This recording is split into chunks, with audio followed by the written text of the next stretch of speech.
Hi friends, நம்ம இந்த வீடியோவில் மட்டன் எலும்பு குழம்பு தான் பார்க்க போகிறோம்.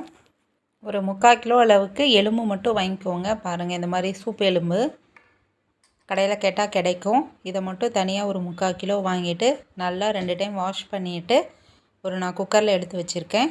கொஞ்சமாக 1/4 டீஸ்பூன் அளவுக்கு மஞ்சள் தூள், 1/2 டீஸ்பூன் அளவு மிளகாத்தூள், கொஞ்சமாக கல் உப்பு, இஞ்சி பூண்டு விழுது 1 ஸ்பூன், தேவையான அளவு தண்ணி.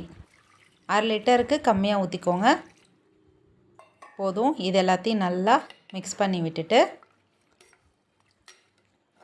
ஸ்டவ்வில் எடுத்து வச்சிடலாம்.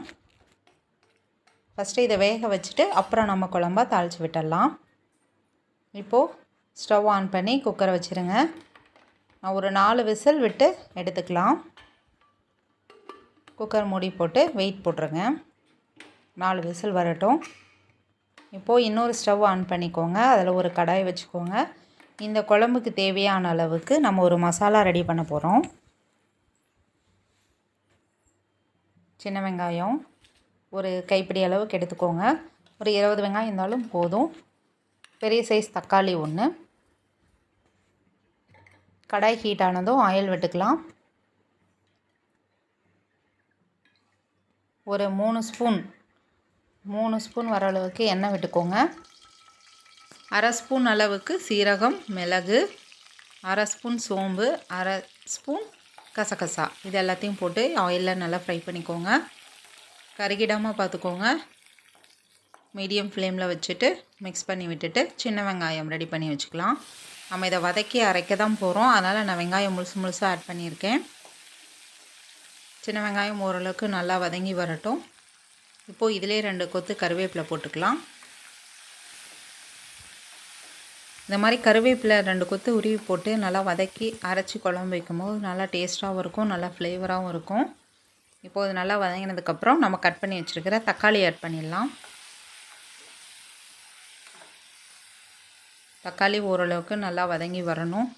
பாருங்கள், இப்போது ரெடி ஆயிடுச்சு. இந்த பதம் இருந்தால் கரெக்டாக இருக்கும். இப்போது ஸ்டவ்வை ஆஃப் பண்ணிடுங்க. இப்போது 1/2 மூடி தேங்காய், பாருங்கள் இந்த சைஸ் அளவுக்கு 1/2 மூடி தேங்காய் நான் எடுத்து வச்சுருக்கேன். அந்த 1/2 மூடி தேங்காயும் நல்லா அரைச்சி எடுத்து வச்சுக்கோங்க. பாருங்கள், விசில் வந்துட்டுருக்கு. இப்போது நம்ம வதக்கி வச்சதும் அரைச்சி எடுத்து ரெடியாக வச்சுக்கலாம். இப்போது குழம்பு தாளித்து விட்டுடலாம். 4 விசில் வந்ததுக்கப்புறம் பாருங்கள், இந்த எலும்பு நல்லா வெந்து வந்திருக்கு. நம்ம அரைக்க வேண்டிய மசாலாஸும் அரைச்சி நம்ம ரெடியாக வச்சுருக்கோம். பாருங்கள், தேங்காயும் அரைச்சாச்சு, வதக்கி வச்சதும் அரைச்சி ரெடியாக எடுத்து வச்சாச்சு. இப்போது ஸ்டவ் ஆன் பண்ணி ஒரு பாத்திரம் வச்சுக்கோங்க. அதில் ஒரு 3 ஸ்பூன் அளவுக்கு ஆயில் விட்டுக்கலாம். ஆயில் ஹீட் ஆனதும் இஞ்சி பூண்டு விழுது 1 ஸ்பூன். ஆல்ரெடி கறி வேகும் பொழுது 1 ஸ்பூன் போட்டிருக்கோம். அதனால் இப்போ 1 ஸ்பூன் போதும், கரெக்டாக இருக்கும். இப்போது இதை எண்ணெயில் 1 நிமிஷம் நல்லா பரட்டி விட்டுட்டு நம்ம வதக்கி அரைச்சி வச்ச வெங்காயம், தக்காளி, சீரகம், மிளகு, சோம்பு அந்த பேஸ்ட்டை நம்ம இப்போது ஆட் பண்ணிக்கலாம். இப்போது 2 கொத்து கருவேப்பிலையும் ஆட் பண்ணிக்கலாம். இப்போது நல்லா ஆயிலில் நல்லா மிக்ஸ் பண்ணி விடுங்க, வதங்கி வரணும். நம்ம ஆல்ரெடி வதக்கி அரைச்சது தான், அதனால் கொஞ்ச நேரம் இருந்தால் போதும்.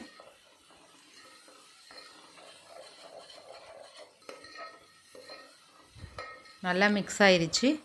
இப்போது நம்ம வேக வச்ச எலும்பு நம்ம இப்போது வேக வச்ச தண்ணீரோடு அப்படியே நம்ம ஆட் பண்ணிக்கலாம். பாருங்கள், நல்லா வெந்து வந்திருக்கு. இந்த குழம்பு இட்லி, தோசை, இடியாப்பம், ஆப்பம் எல்லாத்துக்குமே ரொம்ப சூப்பராக இருக்கும். ட்ரை பண்ணி பாருங்கள்.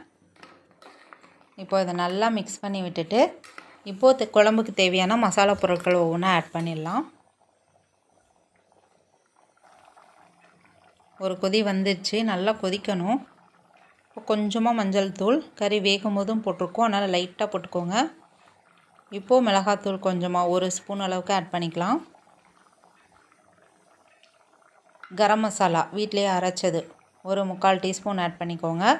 மல்லித்தூள் ஒரு 3 டேபிள் ஸ்பூன் அளவுக்கு ஆட் பண்ணிக்கலாம். இப்போது இது நல்லா கொதிக்கணும். நாம் ஆல்ரெடி கறி வேகும் பொழுதும் மிளகாத்தூள் ஆட் பண்ணோம், அதனால் உங்களுக்கு காரத்துக்கு தகுந்த மாதிரி நீங்கள் ஆட் பண்ணிக்கலாம். இப்போது நல்லா கொதிக்கணும். திக்காக இருக்கிறதுனால நான் இன்னும் கொஞ்சம் தண்ணி ஆட் பண்ணிக்கிறேன். இது எந்த அளவுக்கு கொதிக்குதோ அப்போ தான் நம்ம போட்ட மசாலா பொருட்கள்லாம் அந்த எலும்பு கறிக்குள்ளே உள்ளே நல்லா அப்சர்வ் ஆகும். இப்போ பாருங்கள் நல்லா கொதிச்சிருச்சு. ஒரு 5 நிமிஷத்துக்கு நல்லா கொதிக்கணும். அதுக்கு பிறகு நம்ம அரைச்சி வச்ச தேங்காய் விழுது, இப்போது தேங்காய் விழுது ஆட் பண்ணிட்டோம்.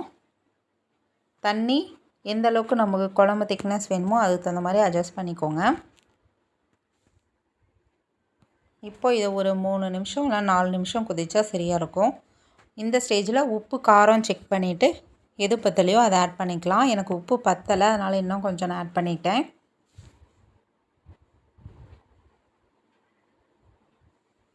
அவ்வளோதான், குழம்பு கிட்டத்தட்ட ரெடி ஆயிடுச்சு. நம்ம போட வேண்டிய பொருட்கள் எல்லாத்தையும் போட்டுட்டோம்.